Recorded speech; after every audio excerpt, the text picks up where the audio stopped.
Today's topic is monetary policy. ये एक money and banking का टॉपिक है. It refers to the actions a central bank takes to influence money supply and credit condition in an economy aiming to achieve specific economic goals.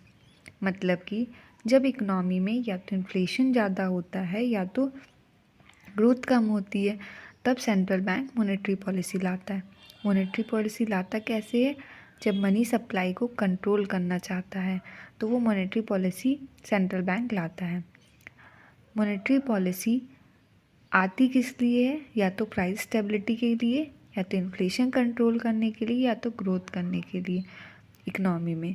तो central bank monetary policy लाता है. Monetary policy दो types की होती हैं, एक एक्सपेंसरी monetary policy और दूसरी कंट्रैक्शनरी मॉनेटरी पॉलिसी.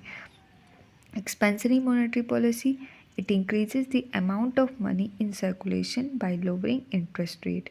जब मार्केट में मनी सप्लाई ज़्यादा करना हो तो एक्सपेंसरी मॉनेटरी पॉलिसी आती है. अब मनी सप्लाई ज़्यादा कैसे होगी? जब इंटरेस्ट रेट लो हो जाएंगे. जब इंटरेस्ट रेट लो हो जाएंगे तो लोग सेव करना बंद कर देंगे. जब सेव करना बंद कर देंगे तो स्पेंड ज़्यादा करेंगे, मार्केट में सर्कुलेशन ज़्यादा हो जाएगा मनी का. तब क्या होगा? मनी सप्लाई जब ज़्यादा हो जाएगी तो यही एक्सपेंसरी मॉनेटरी पॉलिसी होती है. इससे ग्रोथ भी ज़्यादा होगी मार्केट में. अब दूसरी तरफ contractionary monetary policy, when inflation becomes too high decrease the money supply by raising interest rate.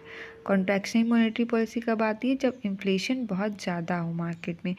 Inflation को कंट्रोल करने के लिए आरबीआई क्या करता है? इंटरेस्ट रेट बढ़ा देता है. जब इंटरेस्ट रेट बढ़ा देंगे तो लोग सेव करना ज़्यादा शुरू कर देंगे. लोग सेव करना ज़्यादा शुरू करेंगे तो स्पेंड कम करेंगे, तो मार्केट में मनी सप्लाई का सर्कुलेशन कम हो जाएगा. जब सर्कुलेशन कम हो जाएगा तो इन्फ्लेशन कंट्रोल हो जाएगी. यही होती है हमारी कॉन्ट्रैक्शनरी मॉनेटरी पॉलिसी.